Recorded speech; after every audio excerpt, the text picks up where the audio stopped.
Appreciate everyone being here. Excited to be here at Kentucky and look forward to getting going. So, getting to know all you guys. Adam Luck at Kentucky Sports Radio. How you doing, Adam? NFL for a while. Why come back to college?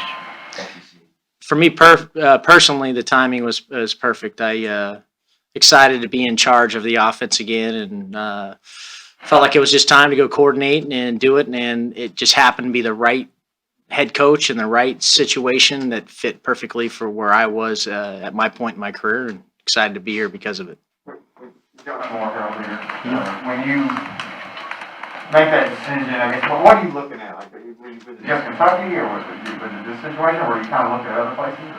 Or? No, I was not looking at other places. Quite honestly, this was the only college opportunity I even considered.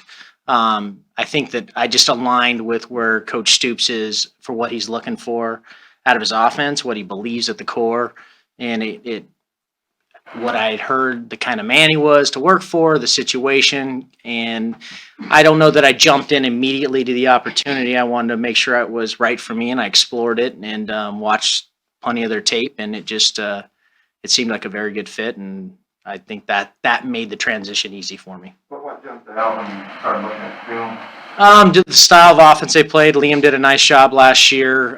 Some familiarity with that. The quarterback, being able to work with Will, the tailback, just the entire group of guys that was coming back.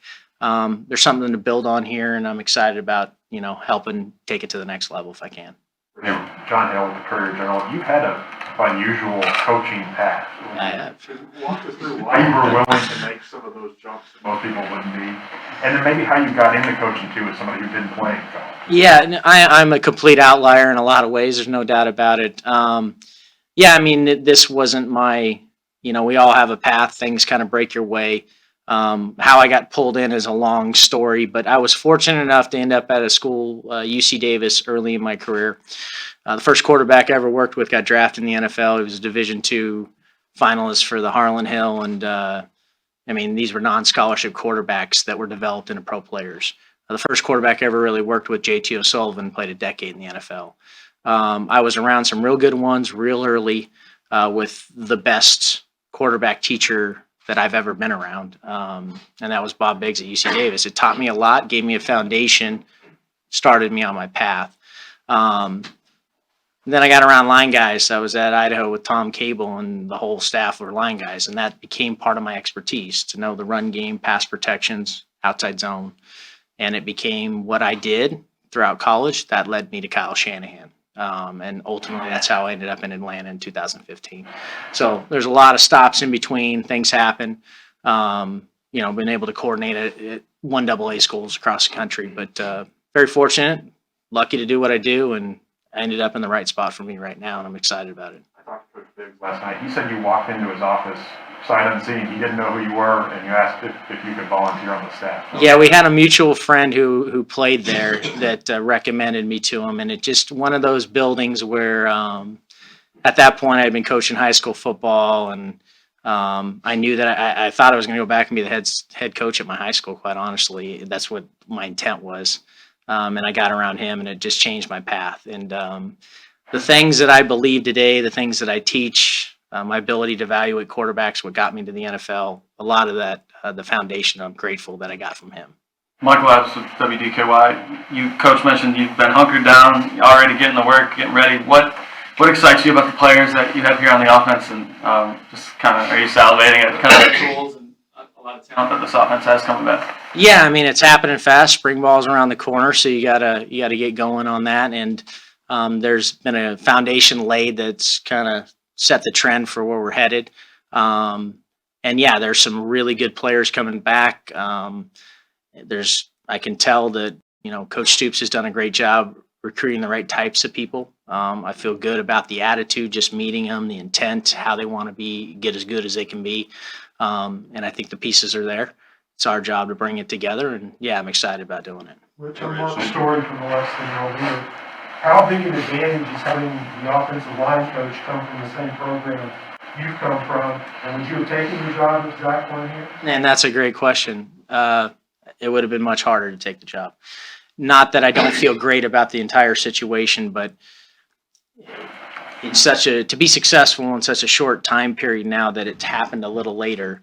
That particular position, having a rapport and a connection to do what we'd like to do, that's the hardest part. I don't want to be coaching all the coaches. I want to do this together, and to be able to have someone that knows where you're coming from and be on the same page, put a plan together, help the players get up to pace with how we want it to look. That is a big deal from my perspective, and to help the transition. So yes, it was definitely a nugget that made it much more enticing. What makes that, good at his job? I mean, what Yeah, I mean, same thing. I mean, in some respects, kind of like myself. I mean, when you've kind of been at all levels and you've done it at all levels, you have to. Part of being a great coach is being a great teacher and communicator, and then part of it is the knowledge you gain to be able to teach. And you at different points in your career, you have to take jobs to get you to be that guy that has all the knowledge and the ability to teach it. And I think that. Being a good teacher, and then the time he spent in the room and being around in San Francisco, you just that level of football, how we talk, what we teach, the way we do things, I think it's second to none. And I think that allows you to be the best coach you can be, quite honestly. You're also inheriting a quarterback. How big was that to have a guy, Will, that's kind of proven, and what do you see on tape specifically with him, and what kind of excites you to get the chance to work with him? It's random, but I want to say it was the LSU game last year, but there was a game where we were sitting watching, having a Saturday night dinner in the NFL before our team meetings, and Kentucky was on, and I was like, man, I just, quarterbacks catch my eye. It's kind of what I do, I would think, and I was like, man, this guy's pretty good, and it just something that I remembered. And then when this all happened pretty fast, and I went back and I watched Kentucky's tape, I was like, the qualities that I would look for in a quarterback, he possesses a lot of them. And I think that's it's fun to work with guys like that and help them, just kind of bring out their best game. And that's my goal. What are those qualities?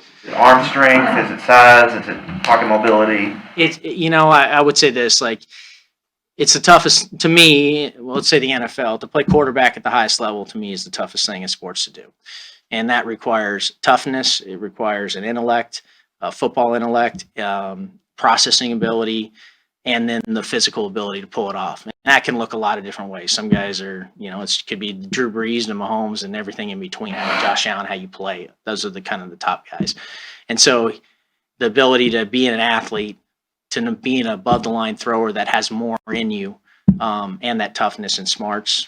Those are the kinds of things that I would always look to work with. Rich, Nick Roush from Kentucky Sports Radio. We've heard a lot about things are going to be similar, the similarities, the continuity from one system to the next. What's going to be different with you calling plays? Yeah, I mean, I would say we're from the same family. The tree of the system itself. The last thing I would ever want to do is bog down the players by reinventing the wheel. They have a great foundation, and there's some stuff but there are, like at anything, you want to put your own spin on it, or it's going to look at how you see it and want to call it. But ultimately, it comes down to my job to evaluating the players, the types of players they are, their talents, and help put them in a position to be successful. If we do that, we'll be the best offense we can be. We'll score some points. We'll be explosive, and we'll be what we want to be. Coach Daryl Bird, I run the Cats here in town. There's a million different ways to do this in offense. What is it that you like about this style? What draws you to that? You're right. There are a lot of ways to win football games, and college football is evolved to more of a spread game, and it was honestly why I knew in 2012, 13 it was time to go do everything I could to get in the NFL, because I was becoming, in my opinion, a dinosaur. Things are evolving back the other way, in my opinion. I think that you have an edge when you can play this style of football at this level now. It's harder for defenses where they used to have trouble getting ready for tempo. Now, hey, let's let them try and learn how to fit our run game. It's just different. And then what you can do off of that, creating conflict and creating explosive plays, which you can do with the right type of quarterback. And yeah, that's the part where I want to bring it together and put that out on film and do something that this whole university is proud of. Maybe it's going back towards the NFL style now. As a guy who just came from the league, how important is it when you're evaluating draft prospects to see players that thrive in an offense that works at that level too? Yeah, I mean, it's very important. You know, I mean, I just went through an entire process last year where we were drafting a quarterback very high. And when I evaluate a quarterback in the NFL, I'm going to watch every snap he's ever played in college football. Heck, I even go back to their high school film sometimes. So to do that last year was pretty intense. So I was able to really connect with offenses in college, styles of play, types of players, and see it again and watch it closely, which helped me with this whole process and see how people fit together again in college and all that. And because I'm not that far removed from it, and my friends and I've stayed close to it, but it just helped me for this opportunity to see how guys fit and how they'll I'll be able to use them.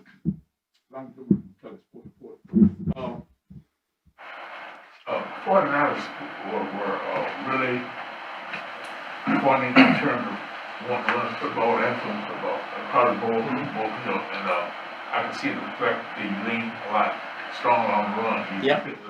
And of course, this is when you can have the run back coming back, as run back to the pass comes back, they lean heavily on. Is that attractive to you in terms of being able to take job also? Yeah, I think that to have a head coach in college football say, "Hey, I want balance. I want to play a little under center. These things are important to me. I think they're hard on a defense."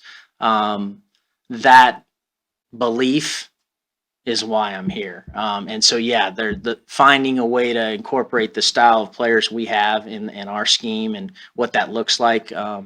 Is it run heavy or not? We were designed that way in San Francisco, and that's the style we played. But in the end, it's about scoring points. It's points per possession and making sure you do a good job of taking care of the football when you have it. And I think what we look like on the field, those are the goals. It'll morph into, are we a little more pass heavy with the quarterback, a little more run heavy? What are our personnel groups, things like that? I can't answer that yet, but we have the flexibility to be what we want within our system, I believe. This may be a long shot. When Mark hired Liam last year, did that kind of set off a bell on you? Let's see how this goes. You know, I crossed paths with Liam and I had watched it, and then he did a nice job. And coach did it was a great. They had really good year last year, and yeah, it's one of those things that you keep an eye on. I thought. Not to mention another program, but I thought Sarkisian did a nice job with Mac Jones, and I watched a lot of his film, and I thought, man, I can see how you can mix it up again in college, and I see where you can cause conflict for defenses, and it did get my mind going where if the opportunity was the right opportunity with the right school, with the right head coach, with the right players around, I'd be all in and committed, and let's go. So did you reach out here, or did they reach out to you? It was really a coach reached out to me it was a mutual friend as he was going through the process, and one of the other coaches that was involved in the process had actually worked for me, and it came on my radar through coach, through a mutual friend, and once we talked and had an amazing conversation, I was all in. How do you feel about Last ones. the gauntlet of recruiting in the SEC? Obviously, that's something you don't have to worry about as an NFL coach. Maybe that leads some guys to go back to the NFL at some point. Yeah. How are you approaching that part of the job? Recruiting never bothered me before in college football. It has evolved in a lot of different ways. But quite honestly, with the portal and the way the game's going with the likeness and things like that, it's evolving a little bit more towards the pro game, quite honestly. And like it or not, it's here. It is what it is, and fitting in that doesn't bother me at all. And I'm excited to bring the best players to Kentucky we can bring. Jimmy G or Trey Lance? No comment.